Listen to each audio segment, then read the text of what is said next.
સુરત ખાતે new civil હોસ્પિટલમાં ધરણા કરવામાં આવ્યા છે। માહિતી સુરતથી સામે આવી છે, જ્યાં આવેલા ન્યૂ સિવિલ હોસ્પિટલ ખાતે ધરણા કરવામાં આવ્યા છે। કાયદા કથા ટીમ દ્વારા એક દિવસ માટે ધરણા પર ઉતર્યા છે, ત્યારે ન્યૂ સિવિલ ખાતેના જર્જરિત ઇમારતોનો આ મામલો સામે આવ્યો છે, જ્યાં ન્યૂ સિવિલ ઇમારતોની હાલત ખૂબ જ જર્જરિત જોવા મળી રહી છે। સુરતમાં ન્યૂ સિવિલ હોસ્પિટલ ખાતે કાયદા કથા ટીમ એક દિવસીય ધરણા પર ઉતરી છે, ત્યારે તંત્ર કાર્યવાહી નહીં કરે તો મામલો કોર્ટમાં લઈ જવામાં આવશે। સમગ્ર મામલો હાઈકોર્ટમાં લઈ જવાની પણ તૈયારી બતાવવામાં આવી છે કાયદા કથા ટીમ દ્વારા। તો સુરતથી આ માહિતી મળી છે, જ્યાં કાયદા કથા ટીમ એક દિવસીય ધરણા પર ઉતરી છે। ન્યૂ સિવિલ ખાતેના જર્જરિત ઇમારતોના મામલે આ ટીમ ધરણા પર ઉતરી છે, ત્યારે ન્યૂ સિવિલ ઇમારતોની હાલત હાલ ખૂબ જ જર્જરિત જોવા મળી છે, જેને લઈ કાયદા કથા ટીમ ધરણા પર ઉતરી છે। જો તંત્ર દ્વારા કોઈ પણ પ્રકારની કાર્યવાહી આ જર્જરિત ઇમારતોને લઈ કરવામાં નહીં આવે તો કોર્ટમાં મામલો લઈ જવામાં આવશે અને સમગ્ર મામલો હાઈકોર્ટમાં લઈ જવાની પણ તૈયારી બતાવવામાં આવી છે કાયદા કથા ટીમ દ્વારા।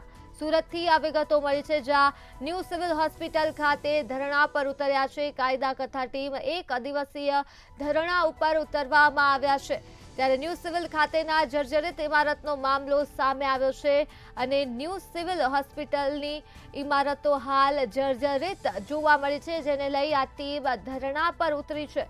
જો તંત્ર દ્વારા કોઈ પણ પ્રકારની કાર્યવાહી નહીં કરવામાં આવે તો મામલો કોર્ટમાં લઈ જવાની પણ તૈયારી બતાવવામાં આવી છે।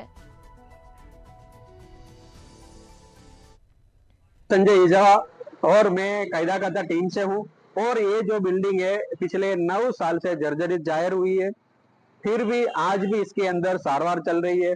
सैकड़ों लोगों को इसके अंदर सुला के सारवार दे रहे हैं और जिन लोगों सारवार के लिए इधर आते हैं उनके ऊपर से टुकड़ा गिरता है, आरसीसी का जो टुकड़ा है वो गिर जाता है और उसमें वापस अलग से ट्रीटमेंट देना पड़ता है। तो इतनी गंभीर हालत है, इसमें टेका लगा के सपोर्ट किया हुआ है जो दर एक बीम कॉलम।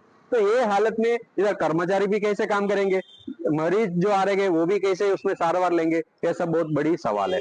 तो ये सिलसिला से लेकर पिछले 3 महीने से हमारे टीम द्वारा बहुत सारे रजूआतों की है, लिखित में रजूआत की है, लीगल नोटिस दिया हुआ है और अलग अलग आरटीआई से भी हमें जानकारी ली है। तो ये पता चला है ये बिल्डिंग कब से खंडर हो गया है, लेकिन अधिकारी की लापरवाही के हिसाब से ये बिल्डिंग खाली नहीं हो रही है, ऐसे हमको पता चला है। इसलिए हमने 60 दिन का काउंटडाउन किया। काउंटडाउन के बाद आज हमने ये धरना पे बैठे।